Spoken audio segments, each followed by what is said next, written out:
İsrail mallarını almayın.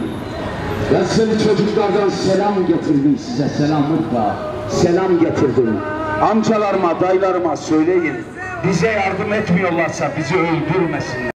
Bir çocuk öldürür. Bir tefsir çocuk öldürür. Selam getirdim size. Gazze'li çocuklardan selam getirdim amcalarına. Selam olsun kardeşlerim diyorlar, selam. Bize yardım etmiyorlarsa bizi öldürmesinler. Yahudi, çocuk katili, bebek katili, İsrail mallarını almayalım. İsrail patentli mallarını almayalım. Almazsanız ölmezsiniz. Alırsanız bebekler ölür, çocuklar ölür. Almazsanız ölmezsiniz. Kola 7000 Fanta satma. Ariel Omo cift satma. İsrail patentli malları satma. İsrail deterjanlarını alma. İsrail'in içeceklerini alma. Kolayı alma. Pepsi'yi alma. Fanta'yı alma. 7 günü alma. Müslüman alma. Allah bizi çocuk katili yazmasın. Ya Rabbi, ben çocuk öldürmedim. Sen İsrail'in kolasını aldın, Pepsi'sini aldın, Fanta'sını aldın, 7 gününü aldın. Öldürmesinler. Ariel alıp Omo alıp bizi öldürmesinler. İsrail patentli malları alıp bizi öldürmesinler. İsrail'in sigaralarını alıp bizi öldürmesinler. Çocuklardan amcalarına, dayılarına, selam var. Bizi öldürmeyin, bizi öldürmeyin. Siyonist İsrail mallarını alıp, İsrail'e sponsor olup, üzerimizde yağan bombalarda payınız olmasın. Siyonist İsrail mallarını almayalım. Çocuk katili olmayalım. Allah bizim defterimize çocuk katili vermesin, yazmasın. Allah bizi zalimlere destek olanlardan yazmasın. Allah'a nasıl hesap vereceğiz? Siyonistlerin mallarını almayalım. Gazze'deki çocuklardan selam var. Köpekler Gazze'de. Gazze katliamının şu anda 1. yıl dönümü geride kaldı.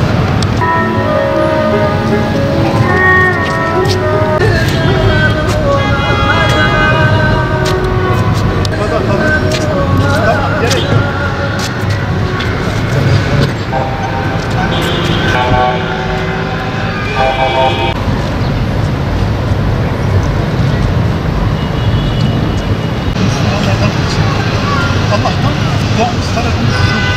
Öncelikle şunu söyleyeyim, tam 1 yıl oldu. 7 Ekim'i geçeli hemen hemen Gazze katliamının şu anda 1. yıl dönümünü geride bıraktık. Bizler ümmet çadırında başladık ve şu anda boykot aracımızla birlikte devam ediyoruz. Özellikle şu anda boykot aracını çıkarmamızın sebebini, namaz kılan kardeşlerimizi, oruç tutan kardeşlerimizi ve ben müminim, ben Müslümanım diyen kardeşlerimizi biraz daha duyarlı olabilme adına şu anda İsrail mallarını alınmamasıyla ilgili kardeşlerimizi biraz daha duyarlı olabilme adına böyle bir proje gerçekleştirdik. Rabbimize hamdolsun, Allah'ımıza hamdolsun. Bizler özellikle sadece hatırlatıyoruz. Tabii ki kardeşlerimiz gerçekten şu anda çok ciddi anlamda duyarlılık gösteriyorlar. Fakat biraz daha duyarlı olabilmemiz adına Gazze'deki şehit edilmiş olan çocukların, annelerin, yaşlıların, sabilerin, kundaktaki çocukların tabiri caizse katledilmesine bizler vesile olmayalım. Neden diyecek olursanız kardeşler, çünkü her bir İsrail malının şu anda veya her bir İsrail patentli olan malların tüketimine bizler yardımcı oluyoruz. Ve bizler harcadığımız müddet içerisinde mallarını tükettiğimiz süreç içerisinde kardeşlerimiz maalesef onlara mermi taşıyor ve biz kendi ellerimizle Müslüman olarak Gazze'deki küçücük çocukların şehit olmasına bizler aracı oluyoruz. Şu anda aracımız Urfa'nın dört bir tarafını dolaşıyor ve bütün ilçelerde de hem merkez ilçelerimiz hem normal ilçelerimiz şu anda gezmeye devam ediyor. Allah-u Teala hamdü senalar ediyoruz. Birçok iş yerimiz şu anda İsrail patentli olmuş olan bütün malzemelerini boşaltarak, dolaplarını geri iade ederek şu anda yerli malzemenin tüketimiyle ilgili Allah-u Teala hamdü senalar olsun.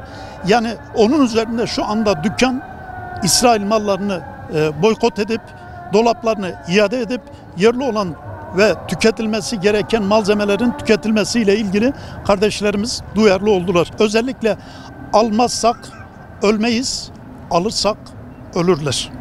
Bununla ilgili olarak muhterem kardeşlerim, sadece siz değerli kardeşlerimize çağrım şudur ki, ne olursunuz Gazze'de katledilmiş olan veya şu anda Lübnan'da katledilmiş olan veya şehit edilmiş olan çocukların, kardeşlerimizin cephanelerini Yahudilere biz taşımış olmayalım.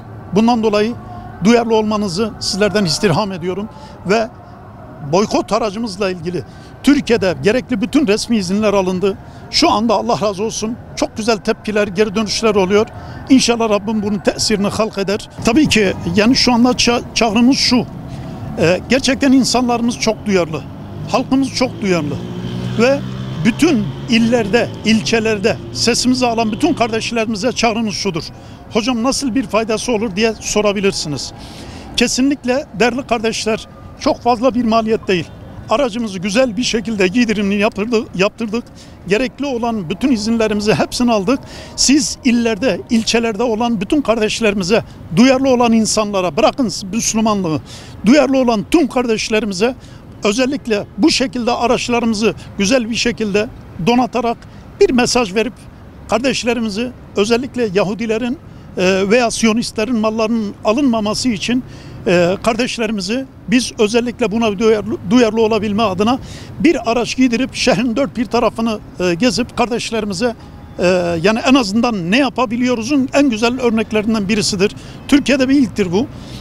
İnşallah diğer illere de ilçelere de yayılır ve inşallah bizler de dediğim gibi elimizden geldiğince de biz yardımcı olmaya gayret göstereceğiz ve ellerinden tutmuş olacağız kardeşlerimizin.